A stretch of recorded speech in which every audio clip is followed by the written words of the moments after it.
Hello everybody, this is Adam Bogard on, yes, the Adam Bogard channel and show here. What I want to speak to you today about is developing the habits of success, about developing the same mindset that have made much of the Forbes 400. Okay, I'm talking about truly the self-made people, all right? The ones that started from the bottom and built their way brick by brick to achieve their success today. Okay, I'm talking about people that were homeless and had nothing. John Paul DeJorio, the Paul Mitchell hairline and products. Okay, he started with $700 in his pocket. He dropped out of high school at, I think, 17 years old. He lived on the street. Okay, and in order to save money on his products, he used white labelings, right, with some black lettering now, and that ultimately built a $1 billion brand and empire. Okay, and when he went door to door selling products, negotiating these deals when he had nothing but that $700 that he took to the manufacturer, got his product created, and then went on selling this. He was homeless at the time. Okay, his first product I know was a magazine issue, I think, that he ran when he was in high school. Okay, so that guy is worth billions. And there's a laundry list of people who have come from nothing and built their success in similar ways. Why is that? Well, let's think about it.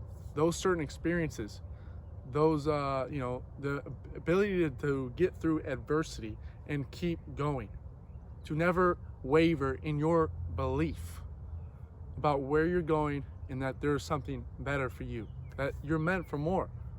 Okay, we all have to go through our different stages of the life cycle. But if you adopt these certain mindsets and principles, you can achieve the same, if not greater, than the people that have come before you. And that's in particular because you can study the greats. You can study the people that have come before you, the history. Okay, Mark Twain, there's a great quote. Oh, history doesn't repeat itself, but it does rhyme. Now, what that essentially means is, yes, we have the Covid-19, we have coronavirus. That it could be akin to I think 1819, back in the Spanish flu, that I believe killed a 10x multiple, or no, maybe even 100x multiple of what, the coronavirus is doing today. But if you look over time, 2 years later, the economy was in a boom, right? There was an expansion, right? There was a bull market after that dip in recession. Okay, so that in and of itself, Spanish flu, coronavirus, two different things, but they're rhyming, right? They rhyme. So that Mark Twain quote is something that every investor, every businessman should have in their vernacular and toolbox, just to kind of go back to. And that is the importance of studying history. Okay, so what is like a second mindset, habit, and trait that all these self-made successful people have? Well, they have endurance, they have stamina, they have the ability to see devastation and chaos and part the seas.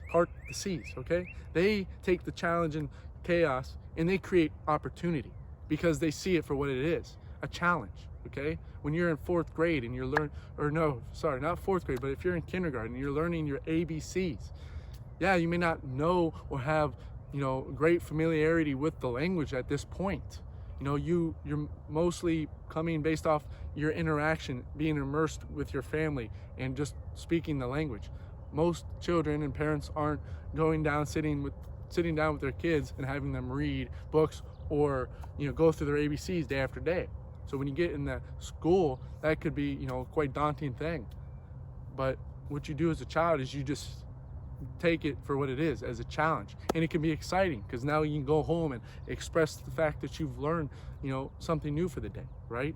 But when we get older, we have a lot of these limitations and self-limiting beliefs that drag us down. So when we face adversity, we face a new objective, a new challenge. We see it only as a challenge meant to take us back, and we have a scarcity mindset about it, opposed to taking that opportunity or that challenge for what it is, which is an opportunity to learn and grow and better ourselves.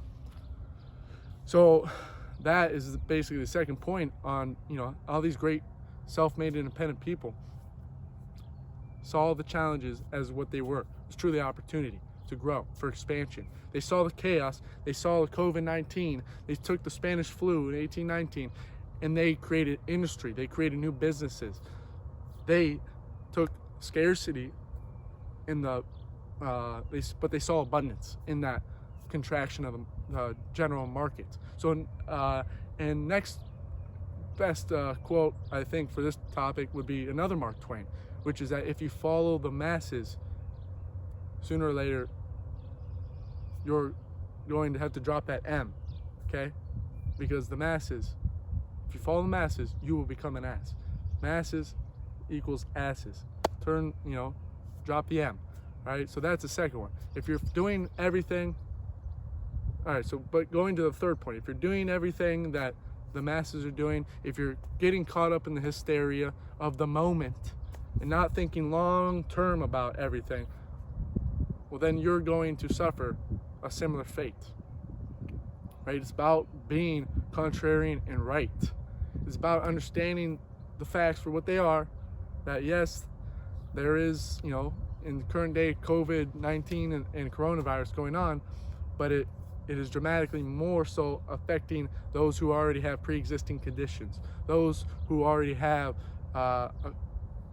difficulty in breathing, who already have pre-existing conditions like cancer, diabetes, etc., right? And more specifically, it's affecting people in the age range of 60 and older. Now, if you're 20-some, generally speaking, more so generally speaking, is that you have, you're fit.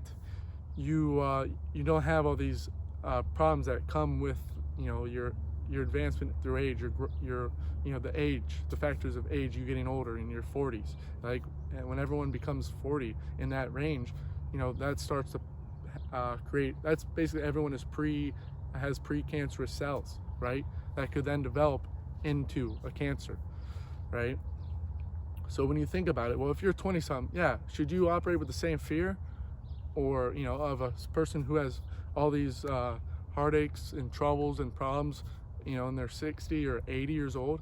No, but you should take this as an opportunity to still, go out there. You wear your mask and you be protective, so you're not, in case you're a carrier, that you don't infect the people who are 60, 80, your grandparents, your mother or father, and you don't infect them. But what you have to do is take the contraction of the market and look for opportunities to expand, expand your reach, expand your influence, expand your network, right? Be building the relationships that in 2 years, when we come out of this, right, and there's a vaccine and all business is starting to, open up and get in the stride again, well, you'll be ready. You'll already have built a greater impact and influence and be ready to then take that next higher level. That is what the greats do, okay? Most of you are in your 20s. If you're watching this in your 20s and 30s, well, this is your opportunity. This is, generally speaking, your first, maybe your second bear market or recession that you've been into. I don't know that we can, we can classify this one as a recession. We have roughly 30 million on unemployment now. So you can call this a recession, right? Like most places, restaurants, all that is closed. So you got to see for opportunities. We're moving remote. We're moving all businesses online, right? How can you be of value to businesses, in this technological age, right? The manufacturing jobs are going to be limited.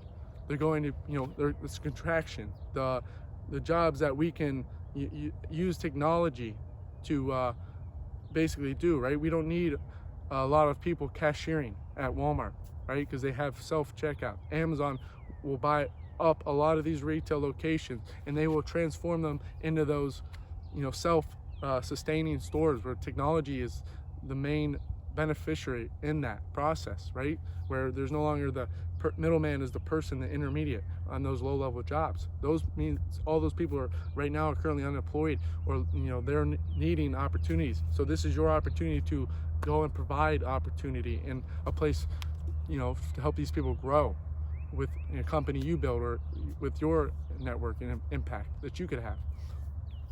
So that's, I think, the third thing, right? Don't follow the masses, otherwise you will be an ass. Take this for what it is an opportunity to expand now, right? That's what the greats do. And lastly, I'll say, I think it's very important that you take a leadership role in whatever you're doing, okay? You don't have to be the CEO. You don't have to be the sole founder of a company, or the sole presence on your YouTube show or whatever. But what you do have to do is everything you do, you want to become and develop the traits and habits where all your peer groups, all the people in your life look to you, look to Adam for assistance, look to Adam for help. Why? Because he's always the guy who has money. He's always the guy who can find the answer, right? If your name's Leslie, if your name's Matt, Ryan, okay, be the guy for your family. Take the reins and start, adding value to your family and helping them see the truth in this whole, recession, and just in general in life, right? Through all the different life cycles, build, the wisdom in yourself and develop the habits of success and the strong mentality, so you can then help your brother and your sister, and then influence other people to better themselves, right? See, that's the whole point of being a leader, is not often do you need, to tell everyone the answer, but you have to do the leading by example. You have to be the chosen one. You have to be the one that takes the torch and runs for freedom, and let all the other people fight with you who want to believe in the same set of values and want to go the same place. They want to go further to their self-actualization and in the freedom for themselves and their family and their children, okay? To leave a legacy in this life. Thank you for listening. Now, would you please, if you will, subscribe, like, leave a comment. I want to know what your thoughts are on the video, and I want to know what other questions you may have that I can help you with.